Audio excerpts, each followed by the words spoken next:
Hey there, welcome back to another video. This time around, it is my review of the 2024 mystery thriller film Crescent City. Crescent City is another very obscure film that, unless you're scrolling through Tubi one night and don't have anything to watch, and you just stumble upon this movie, and you're just like, oh, hey, I like Esai Morales, and I like Terrence Howard. That would be the only reason why you would ever watch this.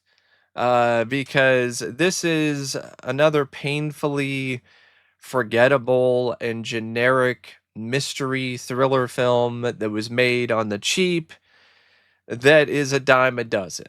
Now, before I get around to sharing more of my thoughts on it, though, I would like to give a special shout out to Mark for requesting this review.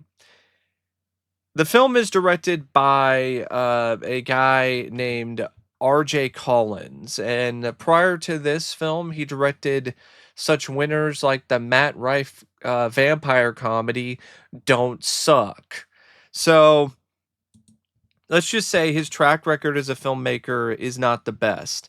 That being said, his direction here is okay. It's it's the kind of direction you would expect from a crime procedural or a crime show, like a knockoff of NCIS. Like that's definitely the kind of direction that you get here in terms of the framing or the shot selection or pans or zooms or different types of camera angles. A lot of the time it's pretty much in one place unless there's a couple drone shots here and there. But most of the time, it's the type of film where the direction is pretty much a mid shot. There's not a lot of wide shots. There's not a lot of up close shots. It's pretty much just a mid shot with maybe a couple zooms here and there. There are some shots in this though that I have to admit did look pretty unprofessional. There's one shot where he just left autofocus on, and there was a girl who was sitting in front of the frame who was entirely blurry, and then the autofocus was either turned off or it figured things out finally, and then she was in focus. I don't know if it was an intentional thing that he did for the shot, but it didn't add anything to the shot. It just made the shot look incredibly incompetent. So there are some moments like that in this film, that do knock the direction down a little bit, but in all honesty, this is the type of direction that you've seen countless times over when it comes to these kind of movies, either direct to streaming or direct to video, and there's not really a whole lot about it that's particularly super egregious. It's just there. The screenplay, on the other hand, by Rich Ronat, that is, in my opinion, for the most part, a fail. This is a screenplay that is trying to be way too many things at once, and as a result, it doesn't really successfully manage to be any of the things it's trying to be. So it's trying to be a crime drama at points. Then it's trying to be a family drama.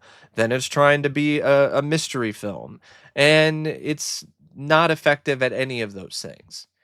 And it doesn't help that it's just a very predictable, cliched plot as well. And there's really not that many likable characters. It's just a really boring and tired screenplay. It starts out with this guy who shows up at this random location because he answered, I guess, a phone call, or not really a phone call, but he went online and was in this chat room that was trying to get people to come over for some dirty sex or something, or some kind of S&M stuff, because there's the whole message board is satanic or whatever. So the guy's into some kinky stuff, and so he shows up at this location.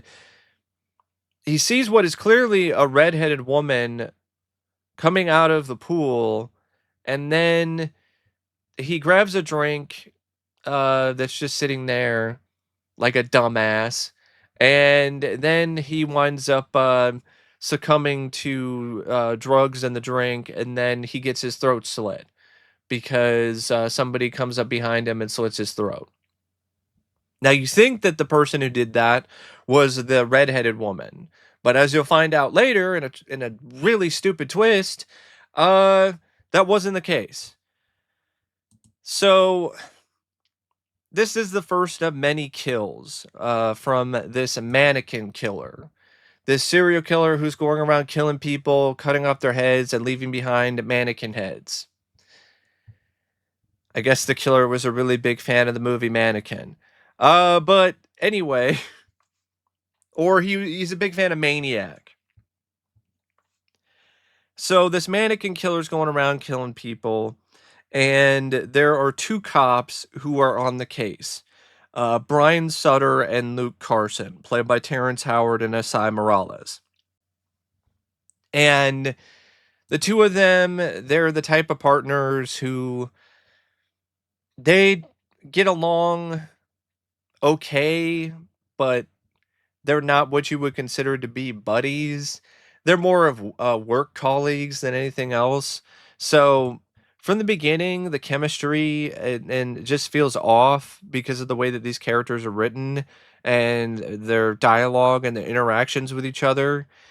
And they are given another partner on the case named Jacqueline, played by Nicky Whelan, who you find out in a pretty obvious twist is not who she says she is. She's actually from internal affairs. And also, I guess she's fucking either Terrence Howard. Yeah, she's fucking Terrence Howard's character on the side. And I'm kind of like, isn't this guy married? Doesn't he have a kid? Like, what is he doing here? And also, why is that in there? Like, why are you setting that up? Why are you really clouding things so much when it comes to the integrity of Terrence Howard's character? Because there's a repeated shot of him freezing up in situations involving fugitives or people running away or people who are suspects of the crime, and he keeps freezing up because he keeps having flashbacks to and PTSD from this one time when he shot a kid wearing a red jacket. And you're like, okay, am I supposed to be sympathetic towards this guy because he accidentally shot somebody because he thought that the kid had a gun? But then he's cheating on his wife and he's just being an all-around douchebag. And then Esai Morales' character, Luke Carson, isn't much better. And I don't know what it is with this script, but apparently Rich Ronat really wanted you to have multiple opportunities to see the O faces of Terrence Howard and Esai Morales, because there's multiple sex scenes with the two of them. It's like, I don't want to see that. I don't need to see that. I'm sorry. And you have their captain, Captain Howell, who's kind of riding their ass as well, played by Alec Baldwin. And eventually their investigation winds up leading to a church. Of course it does. And this pastor who is hiding some things. And apparently he's just hiding this one guy who goes to this Sex Addicts Anonymous thing that goes on at the church sometimes, named Travis Reed, who's played by Nick Cage's son, Weston Cage. And the reason why he's hiding him is because he's a sex addict, and I guess he doesn't want him to be punished or arrested or something, or he's like in recovery, and so he doesn't want to lose the progress. I don't know what, and I don't care. And apparently this guy is into some kinky shit because he shows up later, well, actually earlier, in like some S&M gear and tries to assault Jacqueline and then runs away. All I gotta say is this guy definitely doesn't have the same acting chops as his dad. Not even remotely close. Like, the guy, honestly, he looked. He's wearing like a mask with like zippers and stuff. It almost sounded like he was wearing a ball gag, and I'm like, really, dude? Like, You're just gonna show up with this one girl and just really let you freak out, like, from the very beginning without any amount of holding back. So the guy runs away and gets away because Brian has a PTSD flashback to the kid in the red jacket. And eventually, after a lot of padding, a lot of bullshit, the allegiances and the alliances with the cops, it gets really fractured because Brian is now considered a suspect because there was a severed head that was found in his shed. And then he asks his captain for 3 hours to try to clear his name. And then he sets things up to frame somebody else. Well, actually, it's Esai Morales. His character winds up framing Jacqueline. And then, in the most predictable twist ever, the killer is revealed to be Brian's partner, Luke. Oh, wow. It's so shocking. Oh, my God. I didn't see that coming. Oh, the guy's partner is the killer?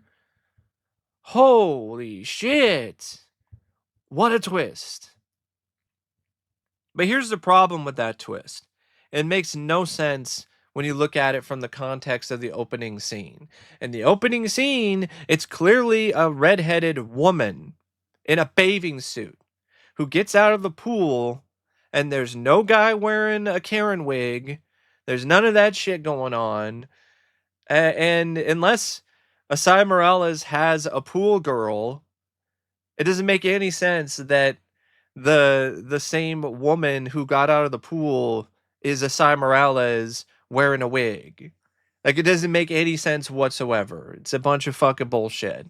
Unless the drugs that the guy was taking were specific drugs to make him hallucinate a hot redhead. Other than that, I don't know how that makes any sense. And eventually, Brian gets over his and fears and his PTSD and stops his partner Luke and brings him to justice in a pretty unsatisfying way. He just strangles him. It's really not much of anything. And I think he either strangles him or he shoots him, or I don't remember exactly what he did to him. I know he strangled him, but I don't know if he did anything afterwards. It's not like it really would have made that much of a difference when it comes to this lame movie. But Brian, now he's, gotten over his PTSD and he's shown his captain that he's a good cop. So he gets his badge back and he's back on the force and he patches things up with his wife. And it seems like, okay, he's going to be living happily ever after. And then the movie is over. And I'm like, why was this almost 2 hours? This is like the type of plot that you would see in a crime show for like 40 minutes, but for some reason it's almost 2 hours. The mystery isn't that mysterious and isn't that interesting or compelling. The drama, whether it's the crime drama or the family drama stuff, also isn't very compelling. The attempts to try to lighten the mood with some of the banter between Luke and Brian is not funny and just is more awkward than anything else. And it's not even a good film when it comes to any of the action. There's some shitty car chases at some points, and there's like a couple bits where some people get killed by the serial killer, but in the lamest way possible. A little throat slit here, or they get killed off screen, or they get shot as soon as they open the door. Just a really bland, boring, and forgettable script. The cast, Terrence Howard and Esai Morales, they're a mixed bag in this. There are some moments where Terrence Howard's performance is actually really good when he's dealing with his PTSD and he's having his breakdowns and so on and so forth. But when he's not being overly emotional, he's flat and it really seems like his heart isn't in it and he's just doing it for a paycheck. Esai Morales at points can be kind of fun when it comes to some of his quirky characterization with his character, but a lot of the time, though, it's another instance of sometimes his line delivery is very flat because he's also just here for the check. Nicky Whelan is just a bad actress, period, and has all the acting ability of your average porn star. So it's really not anything that surprising when it comes to her performance sucking as much as it does. Alec Baldwin is okay, but it's another thing where he's just doing it for the check and just kind of phoning it in. And the rest of the cast, I can't say much because they're barely even in the movie, but they do okay, I guess. Other than Weston Cage, who's pretty woeful, and honestly, he should just not even be an actor. I mean, it's incredibly hard shoes to fill anyway when it comes to trying to fill the shoes of Nicolas Cage. But man, he sucks. Like Wyatt Russell, this kid is not.